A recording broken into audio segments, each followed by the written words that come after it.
안녕하세요. 오늘은 피터의 원리라는 책을 가지고 리뷰를 할 건데요. 승진할수록 사람이 무능해지는 이유에 관련된 재미있는 책이니까 한번 관심 있으신 분들은 보시면 좋을 것 같아요. 이 책은 21세기 북스에서 2019년 11월에 출판한 책으로 저자는 로렌스 피터입니다. 이 책의 추천 대상은 회사나 조직 생활을 하시는 분들, 그리고 회사 생활에 염증을 느끼시는 분들, 조직론을 공부하실 분들에게 추천을 드립니다. 이 책을 리뷰하기 전에 회사원이라면 있을 만한 이야기를 한 가지 하겠습니다.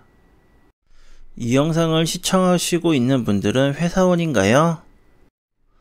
아니면 어느 조직에 속하셨나요?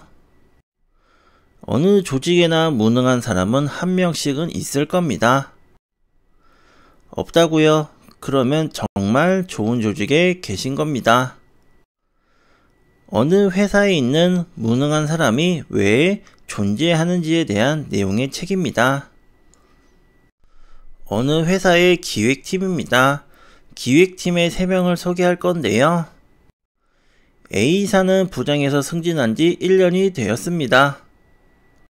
기획 1팀에 있었을 때 성과가 좋아서 더 높은 곳으로 승진을 하였습니다. 지금은 기획 총괄 이사를 하고 있네요. 그런데 B과장은 A 이사에게 불만이 많습니다. 자꾸 기획 2팀, 3팀의 일을 자신과 친하다는 핑계로 떠넘깁니다. 저번 이사와 다르게 일의 양도 점점 많아지면서 직원들의 사기를 떨어지게 만듭니다. C대리는 B과장에게 불만이 많습니다.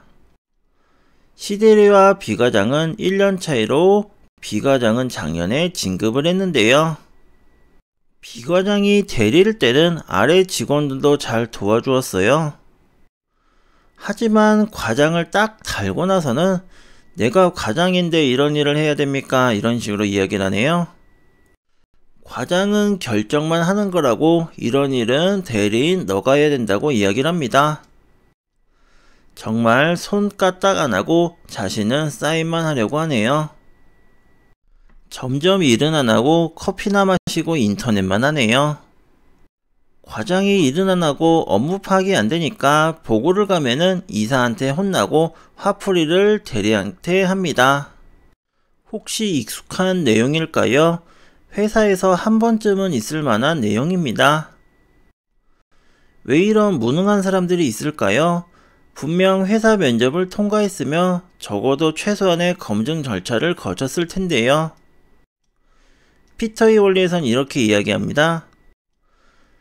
처음에는 유능했다가 무능력이 드러나는 지위로 승진을 한다. 진급을 했다는 것은 유능한 게 아닌가요? 왜 무능하다는 걸까요? 당신이 그 직급에서나 유능했던 것이지 다음 직급에서 유능하다는 보장은 없다는 겁니다.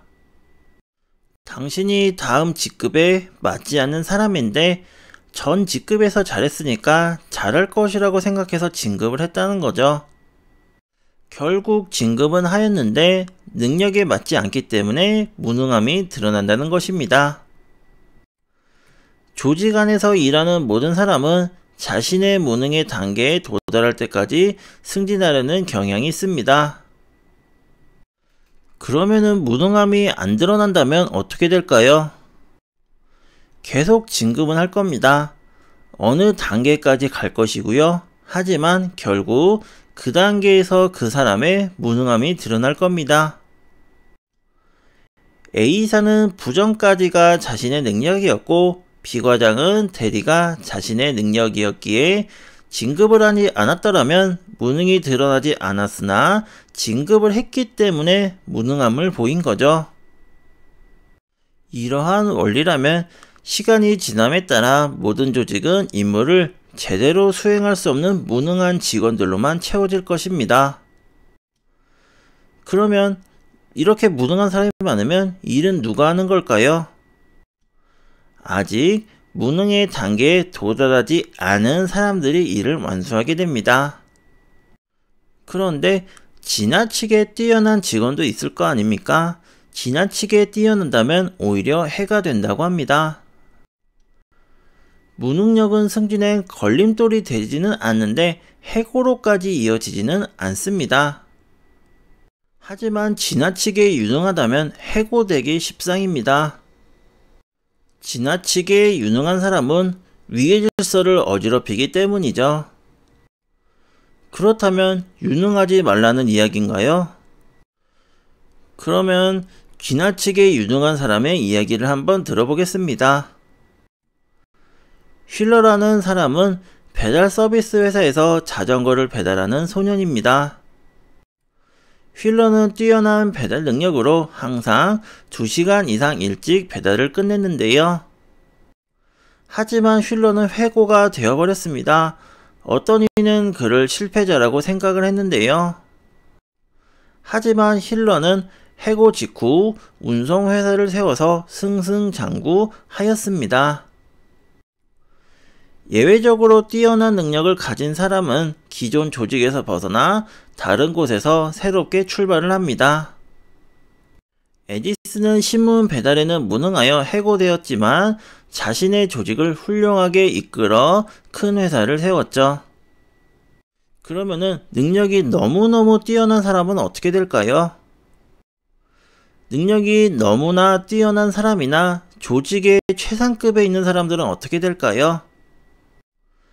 능력의 절정에 있는 사람들이 유능한 자리에 머물러 있는 상태에서 만족하지 못하는 것을 많이 볼 수가 있습니다. 그들은 다른 조직으로 건너가서 새로운 환경에서 무능의 단계에 도달하는 것이 강박적인 무능력이라고 합니다. 역사적인 예로는 훌륭한 장군인 맥베스는 무능한 왕이 되었고요. 소크라테스는 탁월한 교사이지만 변호사로서는 무능합니다. 유능한 정치가였던 히틀러는 총사령관이 되면서 무능의 단계에 도달하였습니다. 마지막 장으로 무능력자의 심리 현상인데요. 이 책은 1969년도에 처음 출판한 책인데요. 무능의 단계에 이른 직원들은 자신의 책상을 독특하게 꾸민다는 게 정말 흥미로운 내용인데요. 1969년도에 출판한 책이라고 생각이 들지 않을 정도로 통화 중독증이나 문서 중독증이 있다고 합니다. 1969년도에 전화가 지금보다 있었으면 얼마나 있겠습니까? 그런데도 통화 중독증이 있었다고 합니다. 그리고 종이 공포증, 서류 정리벽, 거대한 책상 선호증 또는 기피증에 대한 심리 현상이 있다고 하니 신기했습니다. 행동에 나타내는 심리적 현상도 있는데요. 자기연민, 우유부단, 도표강 이미지 연출, 지나친 변덕, 외모에 대한 편견인데요. 상사가 도표를 좋아한다면 1960년대에 손으로 그릴 수밖에 없겠죠. 그래서 그때 사람들이 상사가 도표를 좋아한다면 많이 고생했을 것 같습니다. 오늘의 책사의 이야기는 끝입니다. 무능을 피할 수 없다면 어떻게 무능을 끝내야 할까요? 승진에서 무능한 사람으로 끝나야 될까? 유능한 승진 전에서 끝나야 할까요? 그리고 나는 현재 조직에서 무능한 사람일까요? 하고 의문이 드는 책이었습니다. 오늘의 책사의 이야기는 끝이고요. 유튜브에서 책사의 이야기를 검색하시거나 수학이 궁금하시면 수학이 알고 싶다 채널도 운영하고 있으니까 시간이 되시면 한번 방문해 주세요. 시청해 주셔서 감사합니다.